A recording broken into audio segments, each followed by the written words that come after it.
Վրաստան, Թուրքիա, Իրան, Ադրբեջան, ինչ են անում Հայաստանի հարևանները, ինչ է կատարվում այդ երկրներում։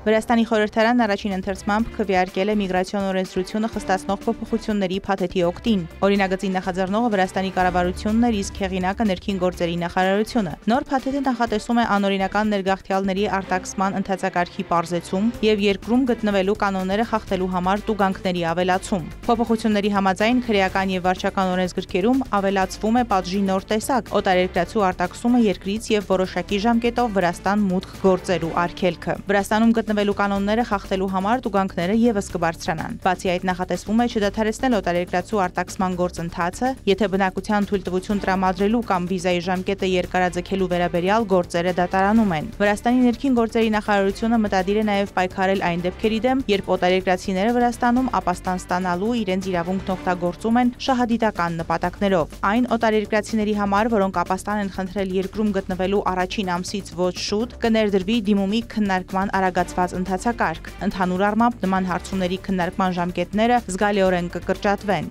Ապաստան տրամադրելու հարցը եւս կքննարկվի անմիջապես սահմանին, առանց օտարերկրացու երկիր մուտք գործելու թույլտվության, եթե նրա մուտքն անվտանգության սպառնալիք է պարունակում։ Միացյալ Նահանգների հետ հարաբերությունները շատ կարևոր են Վրաստանի համար։ Հենց այս կարևորության պատճառով մենք որոշակի ուղերձներ ենք ակնկալում Միացյալ Նահանգներից, երբ խոսքը վերաբերում է հարաբերությունների որակական վերագործարկմանը եւ Վրաստանի նկատմամբ արդար վերաբերմունքին, հայտարարել է Վրաստանի արտգործնախարար Մակա Բոջորիշվիլին։ Վրաստանի արտգործնախարարության ղեկավարը մեկնաբանել է Վրաստանի վարչապետ Իրակլի Կոբախիձեի բացնամակը Միացյալ Նահանգների նախագահ Դոնալդ Թրամփին եւ փոխնախագահ Ջեյդի Վենսին։ Մակա Բոջորիշվիլիի խոսքով Միացյալ Նահանգների հետ ռազմավարական գործընկերությունը մեծ կարևորության եւ նշանակության հարց է Վրաստանի համար, որը պահանջում է Վրաստանի վերաբերյալ հստակ եւ որոշակի դիրքորոշումների անհապաղ ձևավորում։ Վրաստանը տարիների ընթացքում բազմիցս ցույց է տվել, որ ռազմավարական առումով կարևոր գործընկեր է Միացյալ Նահանգների համար։ Բնականաբար մեր երկրների միջև գործող ռազմավարական համաձայնագրի ակտիվացումը մեզ համար շարունակում է կարևոր լինել, եւ մենք պետք է հասկանանք ԱՄՆ-ի նոր վարչակազմի դիրքորոշումը Վրաստանի նկատմամբ։ Ցավոք մենք չենք կարող անտեսել նաեւ կոնգրեսի կողմից ընդունված օրենքը, որը ցավոք բարեկամության քիչ նշաններ է ցույց տալիս։ Բոջորիշվիլին նշել է, որ իրենց համար չափազանց կարևոր է իմանալ Սպիտակ տան դիրքորոշումը Վրաստանի հետ հարաբերությունների զարգացման վերաբերյալ։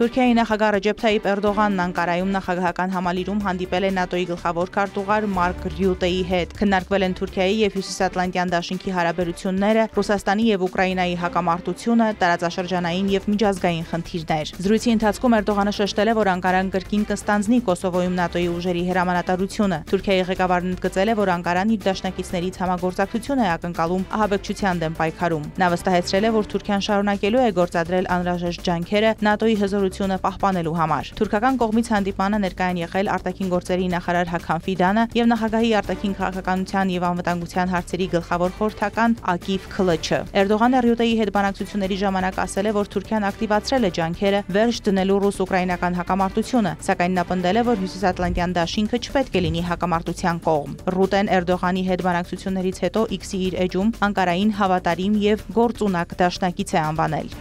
Հաճելի է այսօր Անկարայում հանդիպել նախագահ Ռեջեփ Թայիփ Էրդողանի հետ, քանի որ մենք պատրաստվում ենք հաջորդ ամիս անցկացվելիք ՆԱՏՕ-ի գագաթնաժողովին, դաշինքը ամրապնդելու համար։ Թուրքիան հավատարիմ եւ գործունակ դաշնակից է։ Մենք քննարկեցինք նաեւ Ուկրաինայի հարցը, որտեղ խաղաղության ուղղությամբ շարժվելու իրական հնարավորություն կա։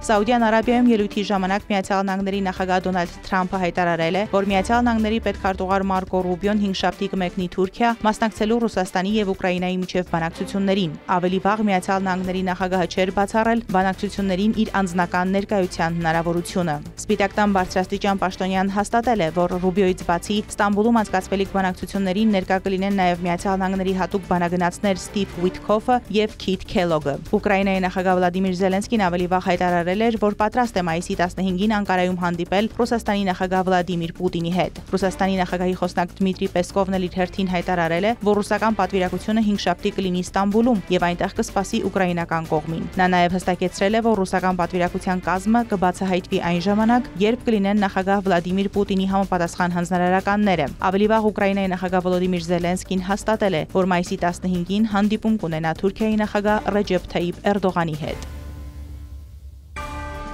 Թուրքիայի ոստիկանությունը ձերբակալել է Ստամբուլի Բողազիչի համալսարանի 97 ուսանողի։ Նրանք բողոքում էին համալսարանում իսլամական քարոզչի մասնակցությամբ համաժողովի դեմ, այս մասին հայտնել է քաղաքի նահանգապետ Դավուդ Գյուլը։ Ուսանողները բողոքում էին իսլամական քարոզիչ Նուրեդին Յիլդզի կոնֆերանսի դեմ, որը հայտնի է վաղ ամուսնության վերաբերյալ իր հակասական հայացքներով։ Գիտաժողովը կազմակերպել էր համալսարանի ուսանողական ակումբը։ Ընդհանուր առմամբ 97 ուսանող ձերբակալվել է, երբ փորձել են ճեղքել ոստիկանական շղթաները համալսարանում, տեղեկացրել է Գյուլը։ Նա ավելացրել է, որ 13 ոստիկան վիրավորվել է, նրանք ծեծկրտուքի ժամանակ ընկել են 5 մետրանոց շինարարական փոսը։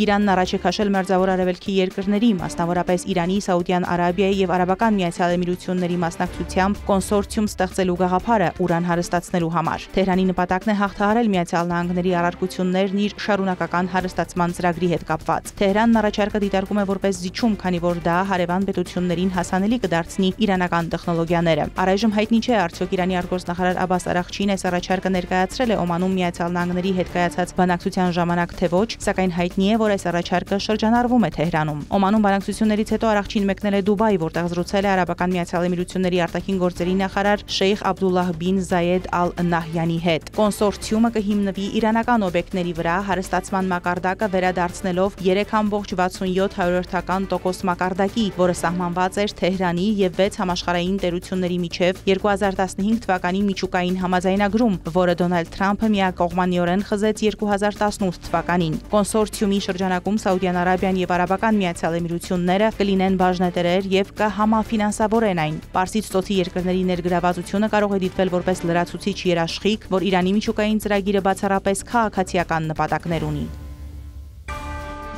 Իրանի արտաքին գործերի նախարարի քաղաքական հարցերի տեղակալ Վաշինգտոնի հետ միջուկային բանակցություններում իրանական պատվիրակության անդամ Մաջիդ Թախտ Ռավանչին նոր մանրամասներ է ներկայացրել Իրան-Միացյալ Նահանգներ բանակցությունների վերաբերյալ։ Փոխնախարարի խոսքով դեռևս մանրամասն քննարկումներ չեն սկսվել ուրանի հարստացման մակարդակի եւ հզորության վերաբերյալ։ Որպես հիմք մենք նշել ենք, որ սահմանափակ ժամանակահատվածում կարող ենք վստահության ամրապնդման միջոցառումների շրջանակում դիտարկել հարստացման մակարդակի, արտադրական հզորության եւ նմանատիպ միջուկային հարցերին առնչվող որոշակի սահմանափակումներ։ Թախտ Ռավանչին ընդգծել է, որ Իրանի պատրաստակամությունը նման միջոցներ ձեռնարկելու կլինի պատժամիջոցների վերացման դիմաց։ Այդ քայլերը միակողմանի չեն, այլ ավելի շուտ համատեղ ջանքերի մի մասն են, ցույց տալու համար, որ մեր միջուկային ծրագիրը բացառապես խաղաղ բնույթ ունի։ Թախտ Ռավանչին նաև հերքել է 25-ամյա հնարավոր սահմանափակման վերաբերյալ վերջերս շրջանառվող ենթադրությունները, հայտարարելով այդ ենթադրություններից ոչ մեկը, ոչ ժամանակի, ոչ էլ հարստացման տոկոսի վերաբերյալ հաստատված չէ։ Իրանի արտգործնախարար Աբբաս Արաղչին եւ Արաբական Միացյալ Էմիրությունների արտաքին գործերի նախարար Շեյխ Աբդալլահ բին Զայեդ Ալ Նահյանը Աբու Դաբիում քննարկել են երկկողմ հարաբերությունների եւ տարածաշրջանային զարգացումների վերաբերյալ հարցեր։ Կողմերն ընդգծել են երկու երկրների միջև ավելի մեծ գործակցության եւ համակարգման անհրաժեշտությունը տարածաշրջանային անվտանգության եւ կայունության ամրապնդման նպատակով։ Արաղչին խստորեն դատապարտել է Իսրայելի կողմից պաղեստինցիների շարունակական սպանությունները եւ Գազայում ու Հորդանան գետի արևմտյան ափին ընթացող տեղահանումները։ Նա նաեւ դատապարտել է Իսրայելի հարձակումները Լիբանանի, Սիրիայի եւ Եմենի վրա, անընդունելի անվանելով իսրայելական զավթողական քաղաքականությունը եւ միջազգային իրավունքի շարունակական խախտումները եւ ընդգծելով դրանց դեմ գործողություններ ձեռնարկելու անհրաժեշտությունը։ Հանդիպման ընթացքում անդրադարձ է եղել նաեւ Իրանի եւ Միացյալ Նահանգների միջև ընթացող անուղղակի բանակցություններին։ Արաղչին Արաբական Միացյալ Էմիրությունների իր գործընկերոջն է ներկայացրել բանակցությունների հետ կապված վերջին զարգացումները։